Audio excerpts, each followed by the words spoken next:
Hi everyone, welcome back to Ballet Express. Today is quite an interesting topic. We are talking about... Hello. So today we are going to be talking about... what they don't tell you about becoming a professional ballet dancer. So let's roll the intro.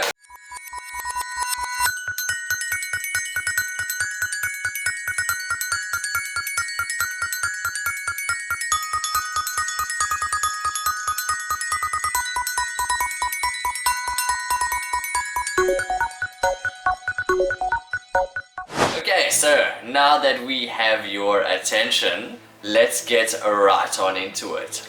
So a lot of us, if you are dreaming of becoming a professional dancer, you probably are thinking about the amazing things that being a professional dancer is. And that is dancing on stage, doing what you love every single day, wearing amazing costumes, being surrounded by other people who love it. But there's a lot of things that make it very hard to achieve your dream. Now, this doesn't apply to everyone. You get those people who are very blessed and are very lucky that still get to live their dreams without these situations happening to them. So, first things first, as a dancer, there's a lot of hours that you have to put into it. A lot of hours. It's a lot of blood, sweat, tears, and it's not easy because you're physically moving for many hours of the day, all day, and it can be really taxing.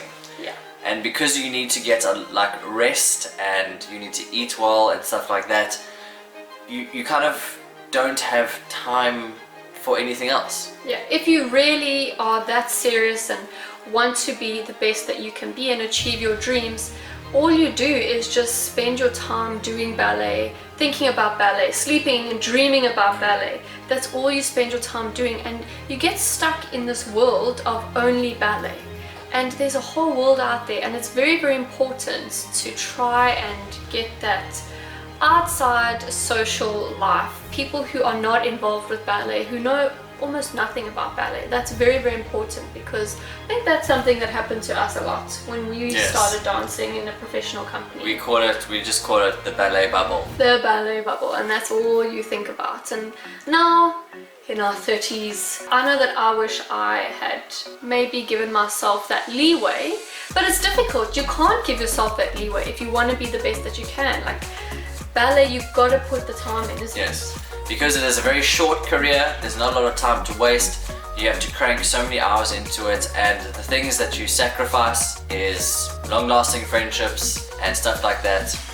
So yeah, it's quite sad. You can see both of our faces, we feel sad about that, but because we've had such a nice career, you feel like it's worth it. It's very rewarding in its own way. Yes, it is.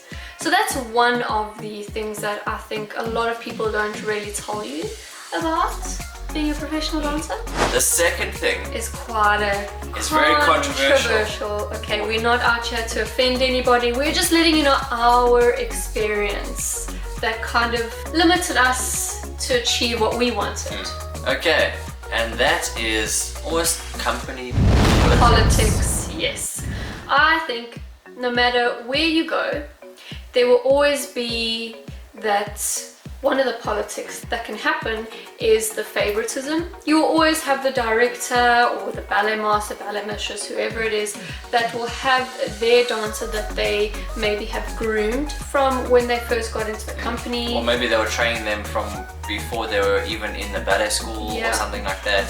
So they've got a very personal connection and they want to push them to go further. Yes, and they might not necessarily actually be the better dancer than you or anyone, but just because the director has that personal connection with them, they will get the roles, they will get pushed ahead.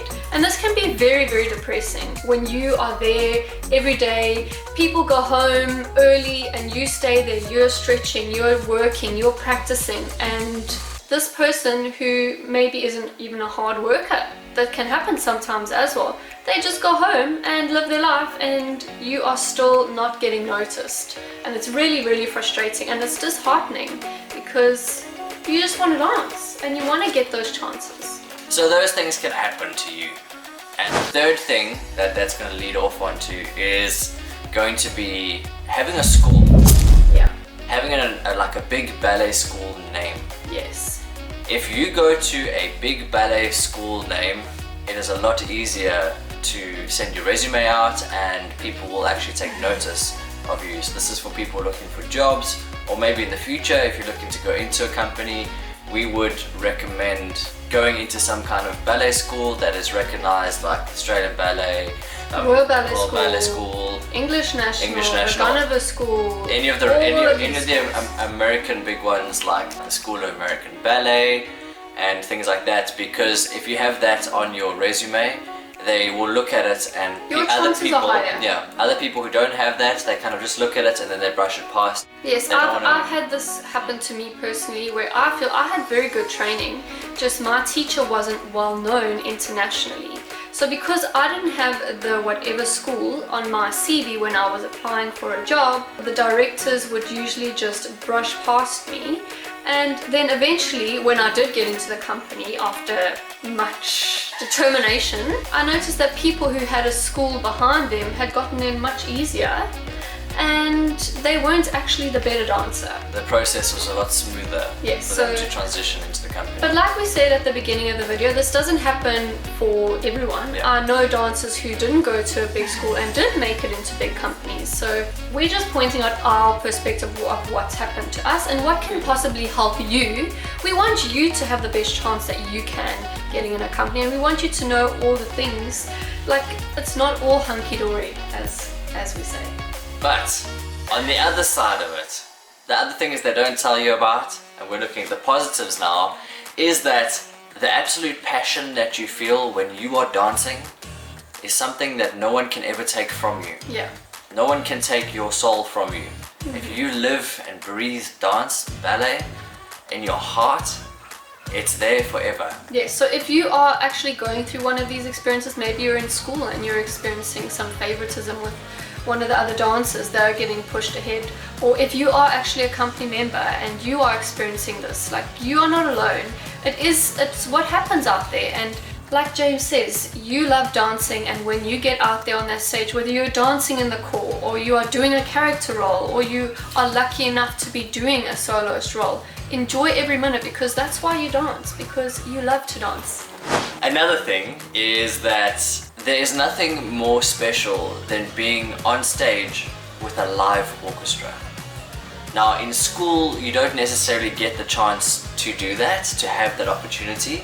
But as soon as you go into a company, majority of the companies out there will work with a live orchestra in the pits and amazing. Working with conductors. And it's so nice. It's such a lovely experience having that connection with because like us as dancers, for example, we spend so much time dancing in our art form and our passion. And then you have the musicians, and they have all their art form and their passion. And then the connection between the two, and then you can... And then the everyone's audience clapping who's for each passionate other. about ballet and music, it's really, really good collaboration from every angle. And going on stage, that kind of feeling that you get is something very, very special. Yes. So if you are still getting there, up to that point, Keep going. Keep. It's worth it. It's worth it. Yeah.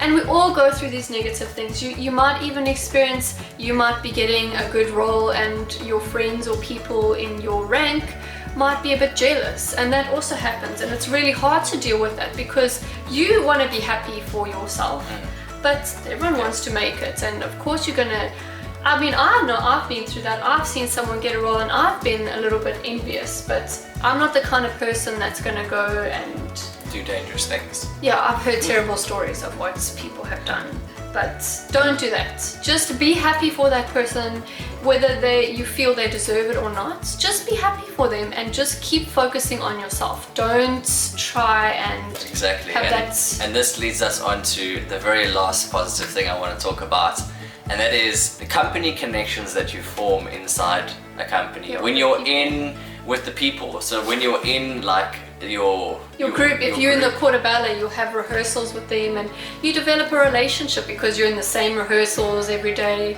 and it's really fun. There's a lot of jokes that happen, like inside things that no one else gets, but it just makes sense to you and it sticks with you forever. When it comes to having the lights on and you're doing your makeup and stuff. Yes, and that's the you're all best part there actually. in the when- dressing room doing your makeup and just talking about what's coming. Or And the pranks that you pull on each other. Exactly. I remember one prank I played on my one friend, Sarah Jane, who we're actually going to interview later on in the future. It's going to be quite interesting.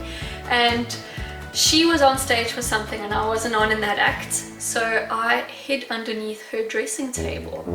And when she came back in to change her headdress, she didn't know I was hiding under her dressing table. So I stuck my arm out and I put it back in.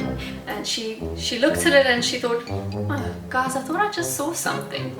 So then I was like, okay, I'm really going to get her this time. So when I stuck my hand out again, I grabbed her leg and she screamed and got such a fright. Said, guys, someone just grabbed my leg. There's something under there. And it was perfect because she had been watching the series Supernatural. So it really got to her. So you're all going through the same things and we've made so many good relationships along the way and look back and it was so enjoyable. There's so many good memories on stage, off stage, in the dressing room, in rehearsals. Yes, there's been many times where you cry and you're upset. You might maybe have had a bad day of rehearsal where you were being moaned at in rehearsal because you were not up to what the ballet mistress wanted. That happens. And there are tears, but there's also lots of joy, and I think there's more joy and positive things, and it actually outweighs the negatives. It's the experience. When you live your life, have the experience, have the best one that you can, and one that suits you.